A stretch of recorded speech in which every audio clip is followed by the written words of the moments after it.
Why the two most distant objects ever constructed by human civilization will continue their silent journey through the cosmos long after our planet has ceased to exist, and why the true purpose of the Voyager mission hasn't even truly begun. I need you to stay with me through this, because this isn't a story about the past. You've seen the news flashes. You've read that Voyager 1 and Voyager 2 are running out of time. NASA is systematically switching off their systems, one instrument after another. Their power reserves are dwindling, and for most people that signals the end of the mission. But here's what's not being said. The mission isn't concluding, it's only just getting started, and what lies ahead stretches across a span of time so immense that the entire timeline of human existence becomes nothing more than a fleeting pulse. The Voyager probes are on the verge of becoming something they were never intended to be. No longer just tools of discovery, not merely collectors of data. They are about to transform into the most enduring testament that you and I and every soul who ever walked this earth ever existed at all. And tonight, I'm going to walk you through their journey forward, not over hundreds or thousands of years, not even millions, but billions. And what we uncover at the farthest end of that timeline is something so profound and so achingly beautiful that it will forever shift the way you see what it means to be human. Let's begin with where we stand today, because the present moment is far more delicate than you might realize. Both Voyager spacecraft rely on what's called a radioisotope thermoelectric generator. In simple terms, it's a sphere of plutonium-238 that naturally emits heat as it undergoes radioactive decay. That warmth is then converted into electrical power. It's an elegant system, it's dependable, and it's fading. Each year, these generators lose roughly 4 watts of output. That might not seem like much until you consider that when they launched back in 1977, each probe started with around 470 watts. Today, they're operating on less than half that original amount. NASA's engineers have been working with surgical precision, shutting down heating elements, deactivating science packages one after another, hoarding every remaining electron just to stretch the life of their transmitters a bit further. But the equations are unforgiving. Sometime in the early 2030s, there simply won't be enough energy left to power even the communication system. The probes will fall silent, their internal temperatures will plummet toward the void of absolute zero, and that silence will be complete. No signal, no ping, no whisper to confirm they're still out there. And that very instant, the moment Earth loses all contact, is not the ending, it's merely the opening chapter. Now, let me clear something up, because almost everyone misunderstands this. The headlines shouted that the Voyagers have escaped the solar system. You saw it everywhere. Voyager 1 crossed the helipause in 2012, Voyager 2 followed in 2018. And technically, yes, they passed through the boundary where the sun's wind gives way to interstellar space. But when it comes to gravity, when it comes to the sun's true sphere of influence, they've barely stepped off the front porch. Stick with me here, because the numbers are about to become almost unimaginable. To genuinely exit the solar system, the Voyagers must traverse something called the Oort cloud. This is an immense spherical shell of icy bodies and comets that encases our entire star system. And when I say immense, I need you to grasp the scale.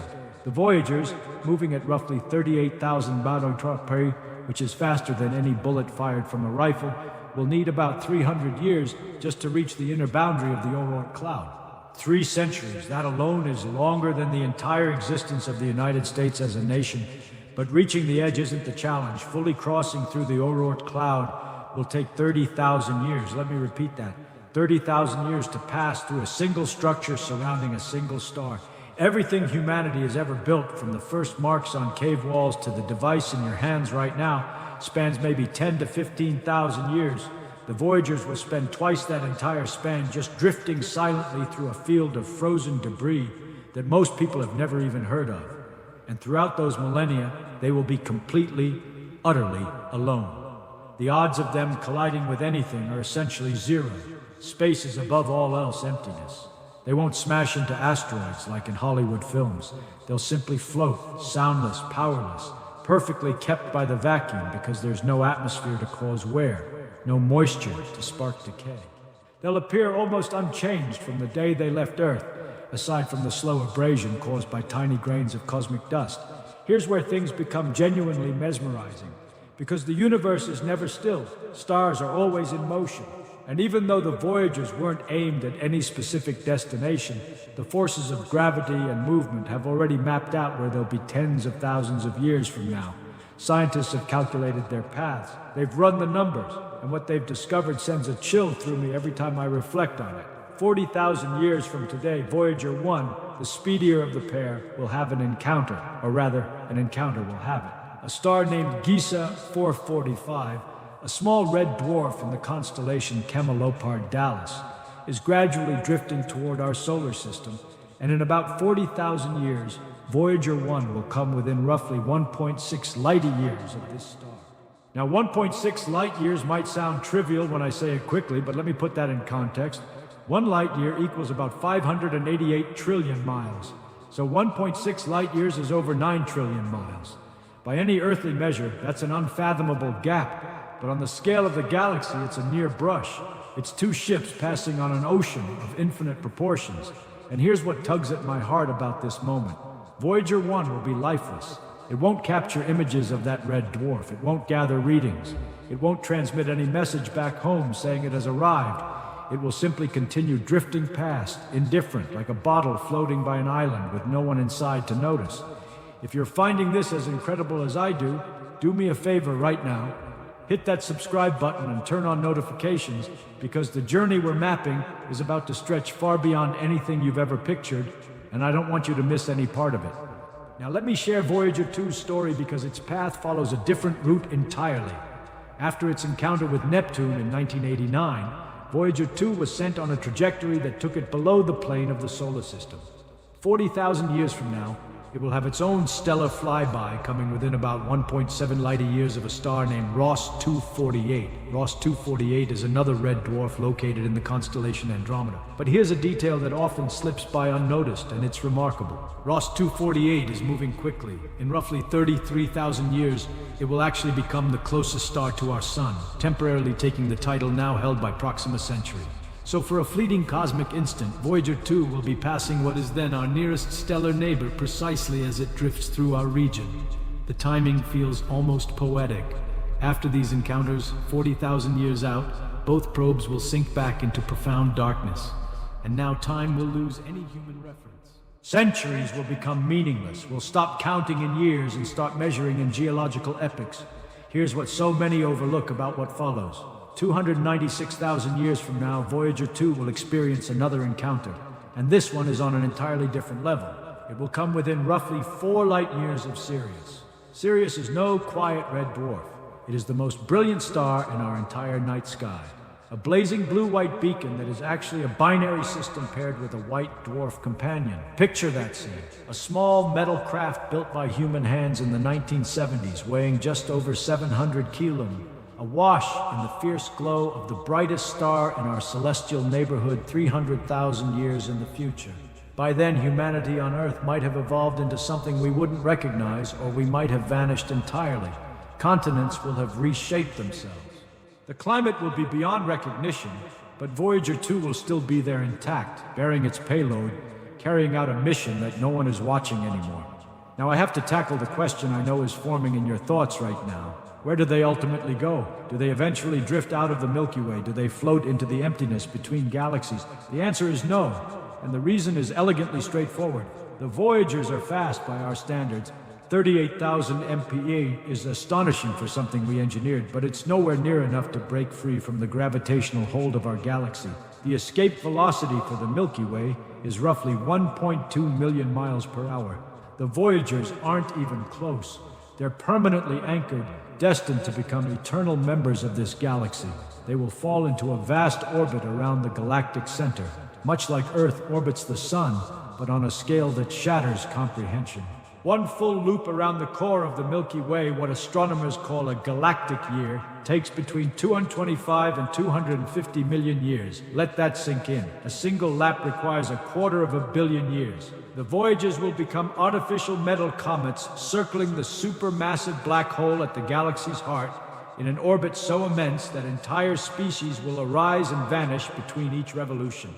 They will glide through spiral arms. They will pass through clouds of interstellar material. They will silently observe the formation and extinction of stars that don't yet exist.